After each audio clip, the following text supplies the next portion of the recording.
10 fakta baru dari pelajaran lepas. Bila cakap pasal algebra, teringat pula subjek matematik tambahan dan juga kalkulus. Sesuatu yang sangat penting dalam kehidupan serba canggih ini. Tanpa menyedari kepentingannya, kita menggunakan algebra setiap hari dalam kehidupan seharian kita. Tahukah anda bahawa Al-Khwarizmi merupakan ahli matematik Islam pertama yang mencipta algebra? Ahli matematik Islam yang terkenal di seluruh dunia ini juga adalah orang yang pertama memberikan idea penggunaan nombor. Gereja merupakan tempat ibadah bagi orang Kristian yang biasanya dibina oleh kayu dan juga tanah dan simen.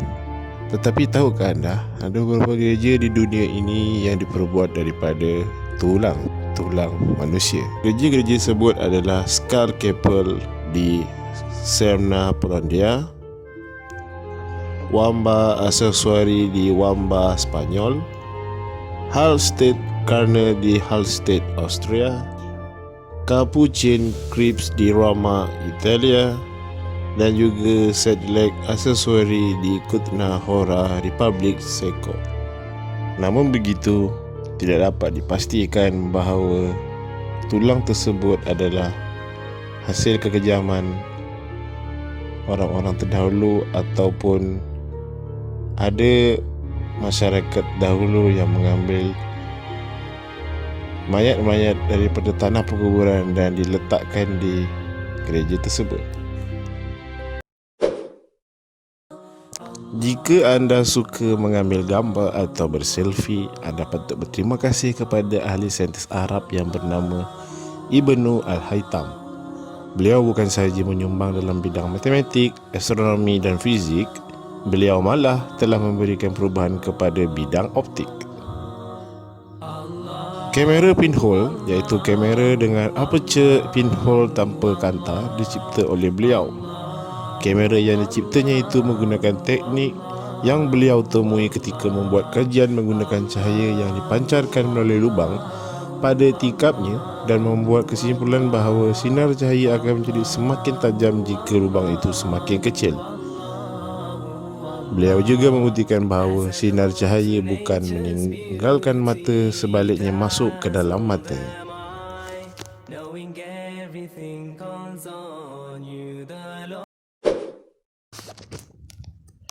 Sumber sejarah mencatatkan bahawa Ertugrul Gazi merupakan seorang pemimpin daripada Oghuz Turki dari suku Kayi.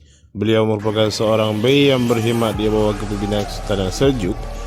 Yang ketiga itu berpusat di Konya. Sebelum menjadi pemimpin suku Kayi, catatan sejarah mencatatkan bahawa ayah beliau, Sulaiman Shah, membawa kaum mereka berhijrah daripada Asia Tengah ke semenanjung Anatolia melarikan diri daripada serangan Mongol. Oghuz Turk terkenal dengan budaya kehidupan nomad mereka dan ini menjadikan penghijrahan besar-besaran mereka mudah. Setelah Sulaiman Shah meninggal dunia, anak beliau Ertugrul dilantik sebagai ketua suku Kayi dan memakai gelaran Bey, iaitu Lord.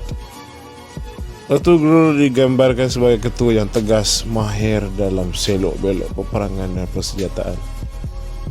Di atas semangat dan keberanian yang ditunjukkan oleh Ertugrul dan pengikutnya, Kerajaan Seljuk menggunakan sebidang tanah di Sogod untuk Ertugrul dan kaumnya membina penempatan untuk mereka dan berkhidmat di bawah Kerajaan Seljuk untuk menjaga wilayah Seljuk daripada ancaman Bizantin. Tiada catatan sejarah yang menulis mengenai kehidupan beliau ketika hayat Ertugrul. Ini menjadi sukar untuk sejarawan menulis dan mengkaji tentang hidup beliau. Sumber-sumber sejarah yang dijumpai walaupun sedikit, namun ia cukup untuk mencatatkan tentang kepentingan Ertugrul di dalam mempengaruhi pembentukan awal kerajaan Utsmaniyah di Sogod. Banyak catatan mengenai Ertugrul ditulis selepas beliau meninggal dunia, khususnya ketika pemerintahan Osman Gazi, pengasas kerajaan Utsmaniyah yang merupakan anak kepada Ertugrul Gazi. Sejarawan tidak dapat mengesahkan 100% mengenai catatan yang ada kerana kebanyakannya dibuat berpuluh tahun selepas beliau meninggal dunia. Namun daripada sudut penceritaan dan bukti-bukti yang ada menunjukkan bahawa Ertugrul merupakan seorang tokoh yang berpengaruh.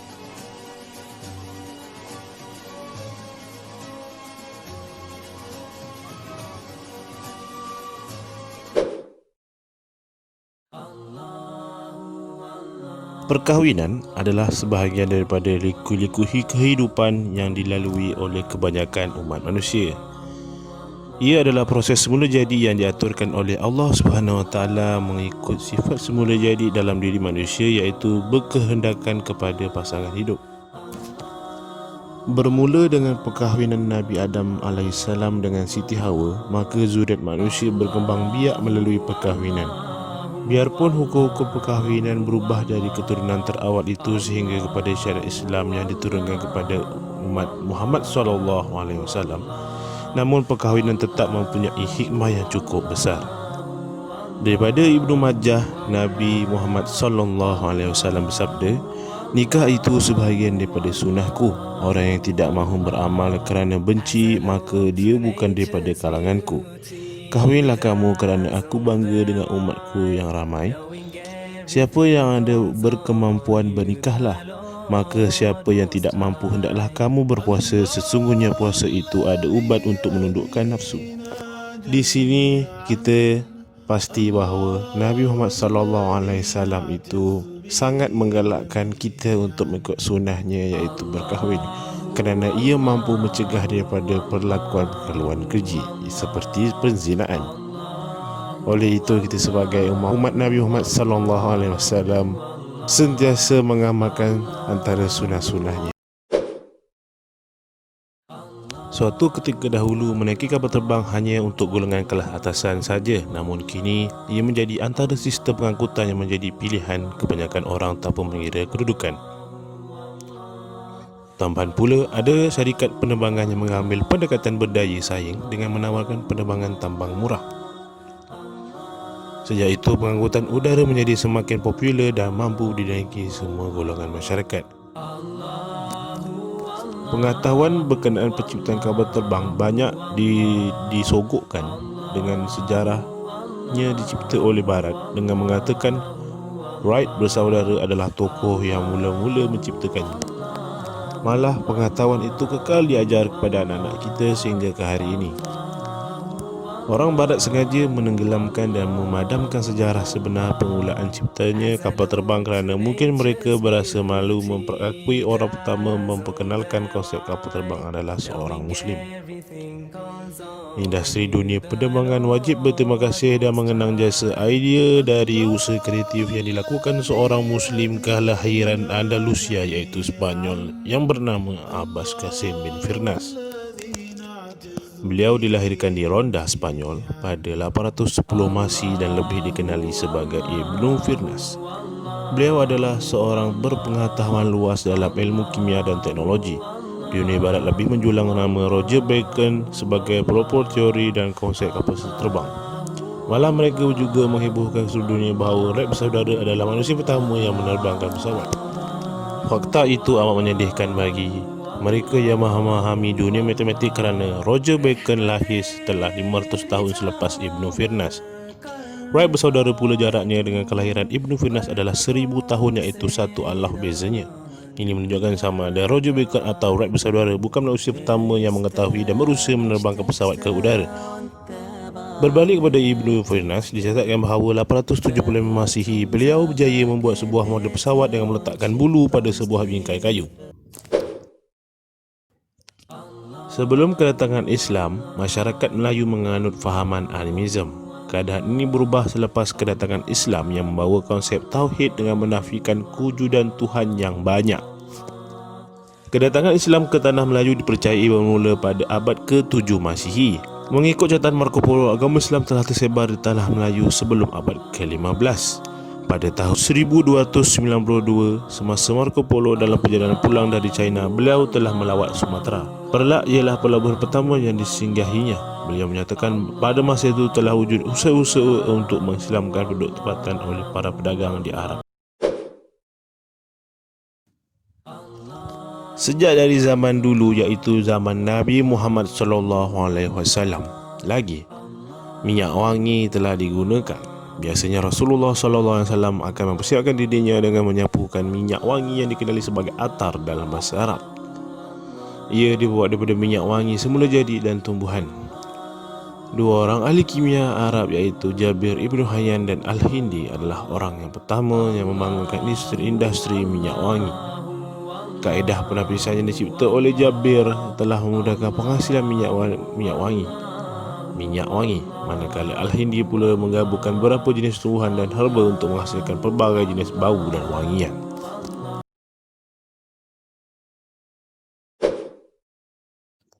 Ketika dalam pemerintahan Empayar Ottoman, Ibrahim Effendi, seorang arkitek Islam, telah mencipta kapal selam pertama di dunia yang diberi nama Tahtal Bahir pada tahun 1720. Pada tahun 1720, seorang yang bernama Humayun, iaitu penulis Ottoman, membandingkan kapal selam ini dengan seekor buaya. Beliau menerangkan dengan berkata kapal selam ini itu seumpama seekor buaya dalam bentuk mesin yang boleh tenggelam dalam air, dan mereka yang berada dalamnya bernafas melalui pipe. Selepas setengah jam di dalam air mesin itu kemudiannya timbul semula ke dasar air, lalu keluarlah mereka yang di dalam. Tahukah kamu orang pertama yang mencipta bos gigi adalah penghulu segala manusia, iaitu Nabi Muhammad SAW.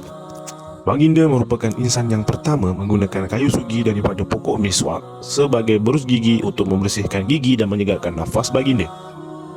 Perbuatan itu kemudian dijadikan sebagai asas dalam penciptaan berus gigi. Kebaikan kayu siwak dijadikan berus gigi kerana keberkesanannya dalam menentang penghasilan plak dan jangkitan kuman. Ekstrak daripada kayu sugi dibuktikan 20 kali ganda lebih kesan daripada purina biasa menurut kajian pada 2007. Pada itu ia masih digunakan sehingga ke hari ini, dan juga terdapat ubat gigi yang diperbuat daripada pokok siwak.